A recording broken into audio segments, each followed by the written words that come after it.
Hey guys, welcome back to the Hide for part 2 of our Ruger American Predator Go Wild Edition in 243 Winchester. Going back to our first part 1 video, we did put it in the Magpul American Hunter stock. We've got the trigger adjusted down to about 2.5 pounds. It's really nice. We're going to be shooting 5 different loads at 110 yards. I've got some Federal Parashock, 180 grain loads, Browning BXV, 65 grain, even got some Sig Sauer Elite Varminter Predator tip in a 55 grain load and a hand load sporting an 80 grain Burger projectile. So we're going to shoot these loads at 110 and kind of see what happens. And I will be shooting these loads consecutively. Yes, the barrel's probably going to be getting hot, but for those of you guys that get wrapped around the axle about not letting the barrel cool, I don't have time, guys. I mean, I'm just going to be honest with you. I have my work schedule. I have very limited time to get back and shoot much. So we're going to see what we can do with these and let the cards fall where they may. But with that said, we are going to start with the 100 grain Power Shock load. We're going to do 5 of these at 110. Now this is a 100 grain soft point, so this would be, you know, a great deer round. I know a lot of guys shoot 243 as a deer rifle. Now granted, in this Magpul stock, you do kind of lose a little bit of maneuverability. It does add a smidge of weight, but overall I still think it's a viable hunting rifle even as it is. So let's try these and we'll kind of go from there, fellas.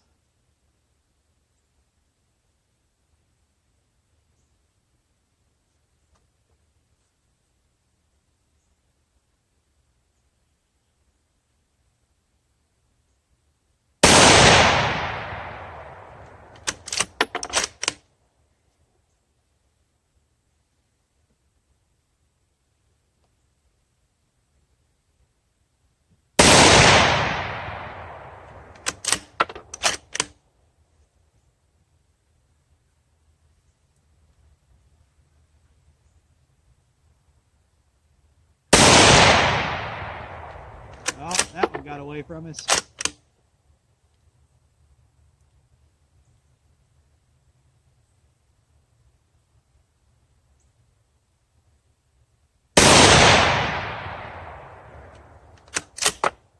Last shot here.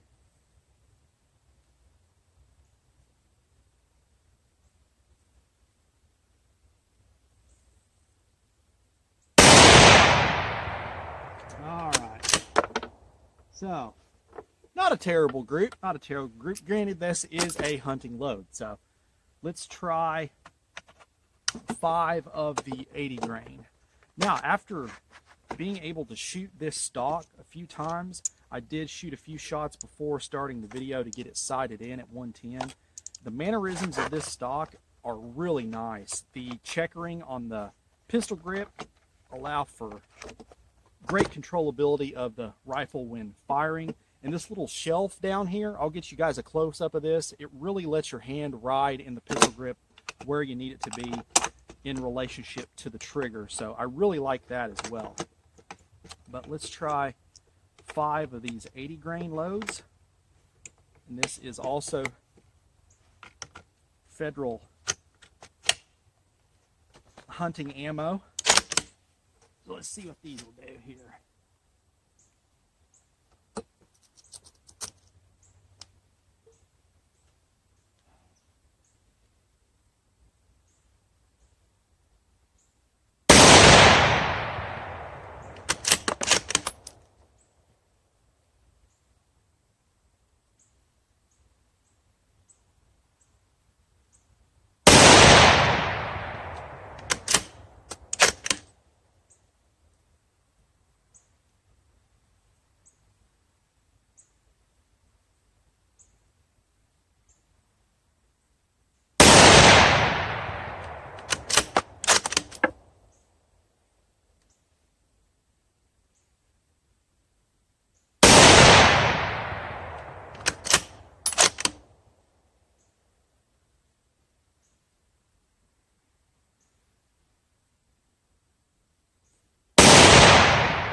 Not a bad group. Not a bad group. Again, I'll take that any day of the week with, I think that stuff's like 16 bucks a box at Walmart. I mean, it's cheap. So now let's try 5 of this Browning BXV. This is a 65 grain projectile, guys.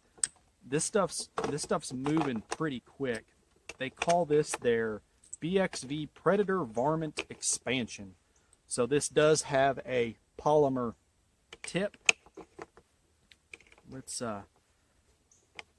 see what a few of these will do. Now they're touting this stuff at 3,400 feet per second at the muzzle, so that stuff's definitely cooking. And this does use a nickel plated case, so it looks really good.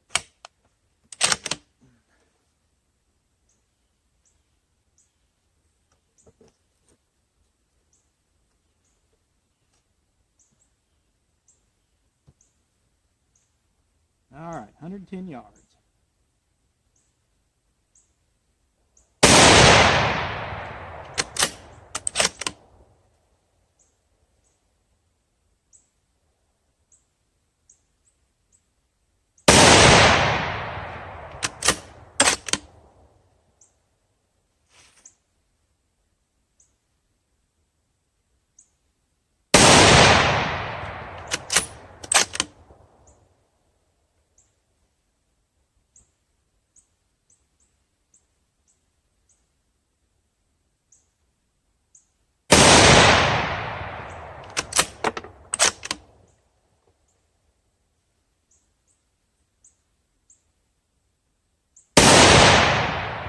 Oh man, had that first shot not got out there a little bit, that'd have been a heck of a group, guys. Wow.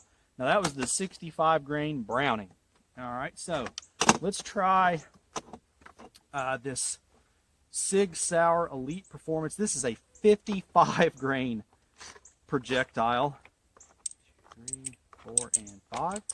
Now this stuff here, this has an advertised velocity of 3880 at the muzzle. So this stuff stuff's hauling the mail. Whew. Now this is a 55 grain, so it should get down there in a hurry. So let's try 5 of these.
Wow, guys, wow.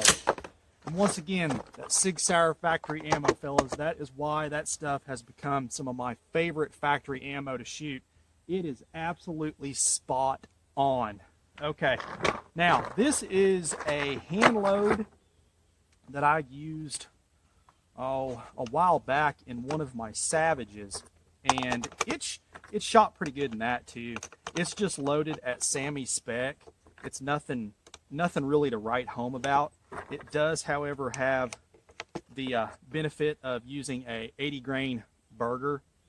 Those projectiles are awesome, guys. Only downside to them is they're a little expensive, but when it comes to reloading components, you kind of get what you pay for. So let's try 5 of these and we'll see what happens.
All right, fellas.